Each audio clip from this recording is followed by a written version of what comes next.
अखंड मंथन के सभी दर्शकों को नमस्कार। मैं हूं शेखर त्रिपाठी और आप देख रहे हैं हमारा यूट्यूब चैनल अखंड मंथन। आज हम चर्चा करने जा रहे हैं ज्योतिषाचार्य प्रशांत कपूर के द्वारा की गई उस भविष्यवाणी पर, जिसमें भारत ने अंतर्राष्ट्रीय स्तर पर पाकिस्तान के आतंक का पर्दाफाश करने के लिए 33 देशों में अपना डेलीगेशन भेजा और ये डेलीगेशन भारत के पक्ष को रख चुका है। और अब इस 33 देशों में जो डेलीगेशन भारत के द्वारा भेजा गया है, इसका क्या प्रभाव पड़ने वाला है भारत की राजनीति पर, अंतर्राष्ट्रीय नीतियों पर, और क्या ये एक मास्टर स्ट्रोक साबित होने वाला है? चलिए आज इसी पर चर्चा करते हैं। वैसे आपको बताते चलें कि ये कोई सामान्य भविष्यवाणी नहीं है, बल्कि एक चेतावनी है।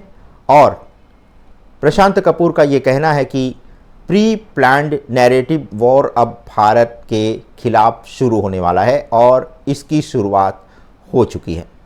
एस्ट्रोलॉजर प्रशांत कपूर ने एक बार फिर से भूचाल ला दिया है, ये कह करके कि अब जो है वो भारत के खिलाफ एक नैरेटिव बनने का प्रयास शुरू होने वाला है। लेकिन इस बीच भारत का जो मुख्य केंद्र बिंदु है वो भारत की विदेश नीति, सुरक्षा स्थिति और एक अदृश्य अंतर्राष्ट्रीय साजिश को रोकने की है। और यही कारण है कि प्रधानमंत्री नरेंद्र मोदी को कहीं से इस बात की भनक लगी है कि भारत के खिलाफ अब एक कोई नैरेटिव वॉर जो है वो शुरू किया जाने वाला है। और यही कारण है कि प्रधानमंत्री नरेंद्र मोदी समय से पहले इस समस्या को भांप गए और उन्होंने ना सिर्फ देश की सत्ता बल्कि विपक्ष के नेताओं को भी इस डेलीगेशन में शामिल किया। और ये डेलीगेशन भेज करके भारत ने विदेश में ये बता दिया कि आतंक की कीमत पर अब वो किसी भी संबंध को स्वीकार नहीं करेगा। 23 मई की रात को की गई इस सनसनीखेज भविष्यवाणी में प्रशांत कपूर का कहना है कि आने वाले 2.5 से 3 या फिर 4 महीने भारत के लिए बहुत मुश्किल होने वाले हैं।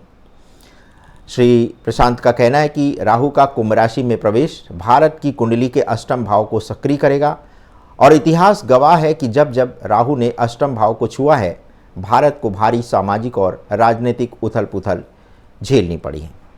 इसका उदाहरण देते हुए उन्होंने समझाया है कि गोधरा कांड जो कि 2002 में हुआ था, 84 के सिख दंगे और 26 जनवरी 2021 में जब लाल किला पर हमला किसानों के तथाकथित ग्रुप के द्वारा किया गया था, तब भी राहु ऐसे ही कॉम्बिनेशन में आया और देश की आत्मा को झकझोर देने वाली घटनाएं हुई।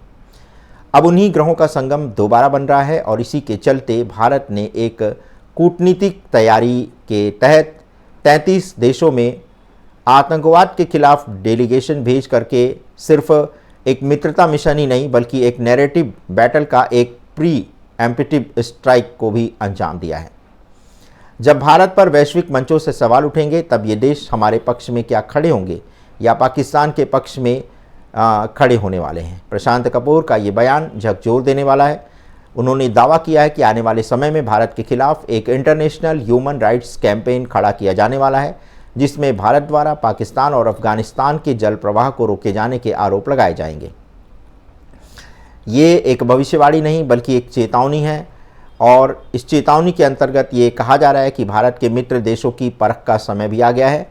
अब जो तैयारी हो रही है वो असली महायुद्ध से पहले की चुप्पी है। जी हाँ, उनका कहना है कि मंगल की महादशा जब शुरू होगी यानी सितंबर 2025 के बाद, तब दुनिया भारत का असली स्वरूप देखेगी। लेकिन उससे पहले हमें अपने आत्मबल की परीक्षा देनी होगी।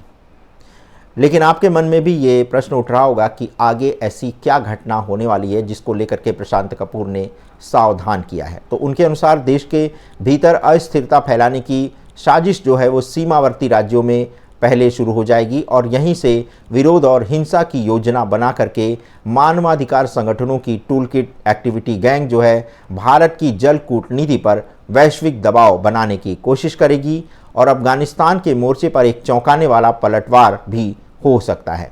अभी तो शुरुआत है, असली तूफान आने वाला है और ये राहु अब भारत से सीधे सीधे टकराएगा। तो क्या भारत इस टकराव के लिए तैयार है? तो आपको हम बता दें कि 14 मई की अदृश्य थल सेना मूवमेंट का सबूत पाकिस्तान के खिलाफ गुप्त जल युद्ध नीति कूटनीतिक तौर पर भारत के सबसे गुप्त कार्ड्स जो है वो अब खोले जाने वाले हैं। तो आपको बता दें कि अब एक युद्ध की शुरुआत, एक कूटनीतिक युद्ध की शुरुआत बहुत जल्दी ही होने वाली है, जो बंदूक से नहीं बल्कि नैरेटिव से लड़ी जाने वाली है। और भारत के चारों ओर नैरेटिव वॉर जो है वो शुरू होने वाला है, ये भविष्यवाणी है प्रशांत कपूर की। और उन्होंने अफगानिस्तान डील को लेकर के भी ट्रंप के रवैये को लेकर के एक और भविष्यवाणी की है। इसी के साथ उन्होंने 14 मई की गुप्त सर्जिकल स्ट्राइक के बारे में भी खुलासा किया है। और इसी के साथ उनका ये भी कहना है कि भारत अफगानिस्तान के साथ वही कर रहा है, चाहे वहाँ तालिबान हो, लेकिन भारत के लिए डील एक शस्त्र के बराबर हो सकती है। भविष्यवक्ता प्रशांत कपूर ने इस बार जो दावा किया है वह सिर्फ ग्रह नक्षत्र की भविष्यवाणी नहीं बल्कि एक जियोपॉलिटिकल चेतावनी है। उनका कहना है कि भारत अफगानिस्तान के साथ एक ऐसे अलिखित समझौते की ओर बढ़ रहा है जो आने वाले समय में पाकिस्तान के लिए कूटनीतिक आत्मघात साबित हो सकता है। श्री कपूर का दावा है कि भारत और अफगानिस्तान के रिश्ते का एक नया दौर शुरू हो रहा है, जहां पानी जैसे संसाधनों पर रणनीतिक पकड़ बनाई जा रही है और यही पाकिस्तान की बौखलाहट का कारण भी है। जब अफगानिस्तान भी पाकिस्तान का पानी बंद कर देगा तब क्या पाकिस्तान अकेला रह जाएगा? नैरेटिव वॉर में प्रशांत कपूर एक बहुत महत्वपूर्ण इशारा करते हुए कह रहे हैं कि भारत के खिलाफ एक अंतर्राष्ट्रीय नैरेटिव वॉर शुरू हो गया है और भारत के हर निर्णय को अब मानवाधिकार हनन, अल्पसंख्यकों पर अत्याचार और पानी की राजनीति जैसे झूठे फ्रेम में ढाला जाएगा। इसमें ट्रंप की भूमिका बड़ी संदेहास्पद है, क्योंकि ट्रंप एक दिन भारत के पक्ष में होते हैं, दूसरे दिन वो चुप हो जाते हैं, लेकिन तीसरे दिन उनकी जुबान बदल सकती है। जो व्यापारी है वो सौदा देखता है, सच्चाई नहीं। तो अगले 2.5 से 3 महीने के भीतर कुछ बड़ा होने वाला है, क्योंकि प्रशांत कपूर ने ये खुलकर भविष्यवाणी की है कि राहु के कुंभ राशि में गोचर के साथ भारत के खिलाफ अनेक झूठे प्रोपेगेंडा जो है वो फैलाए जाएंगे और मीडिया, एनजीओ और वैश्विक शक्तियां एक बार फिर भारत को घेरने की बड़ी तैयारी में जुटी हुई हैं। 14 मई के रहस्य का खुलासा करते हुए प्रशांत कपूर का कहना है कि 14 मई को कोई गुप्त रणनीति बनाई गई थी प्रधानमंत्री श्री नरेंद्र मोदी के द्वारा और इस दौरान बलूचिस्तान में स्वतंत्रता की घोषणा एक बड़े पैमाने पर की जाने वाली थी। हालांकि बीएलए ने स्वतंत्रता की घोषणा कर दी है, लेकिन ये स्वतंत्रता की घोषणा जो है वो और बड़े पैमाने पर की जा सकती थी और यही कारण है कि पाकिस्तान को इस बात से बेखबर रखा गया था और एक बड़ी रणनीति पर काम हो रहा था, लेकिन अभी बलूचिस्तान के द्वारा वो काम नहीं किया गया है जिसकी आशंका व्यक्त की जा रही थी। तो श्री प्रशांत कपूर का कहना है कि ये जो है भारत अब एक युद्ध का नया तरीका अपनाने वाला है और वो सामने से नहीं बल्कि भीतर से हमला करेगा और इसे ही स्ट्रेटजिक वॉर कहते हैं। पीओके की लड़ाई कश्मीर से नहीं बलूचिस्तान से लड़ी जा रही है और अब जो है आने वाले समय में आप देखेंगे कि पीओके को किस तरह से भारत में बहुत ही शांति और बहुत ही कूटनीतिक तरीके से इसको मिला लिया जाएगा। भारत कभी भी डायरेक्ट अटैक नहीं करेगा, लेकिन कूटनीतिक और अंदरूनी मोर्चों से पाकिस्तान की रीढ़ बराबर अब तोड़ने का प्रयास करेगा। श्री प्रशांत कपूर ने ये चेतावनी दी है कि अब भारत के लोग स्वयं चीज़ों को डिकोड करें, क्योंकि आने वाले समय में सिर्फ सरकार नहीं, सोच भी एक लड़ाई की तरह, एक अस्त्र की तरह एक प्रयोग की जाएगी। और उनका कहना है कि मंगल की महादशा में भारत का उत्कर्ष जो है वो होने वाला है, लेकिन उससे पहले धरती भी हिलेगी और आकाश भी। अगले एपिसोड में हम आपको बताएंगे कि किस तरह से पाकिस्तान में सिंध और बलूचिस्तान की जो आज की स्थिति है उसमें क्या अपडेट होने वाला है और इसी के साथ भारत और अफगानिस्तान के बीच जल की डील क्या नया कूटनीतिक वॉर का रास्ता खोलने जा रही है।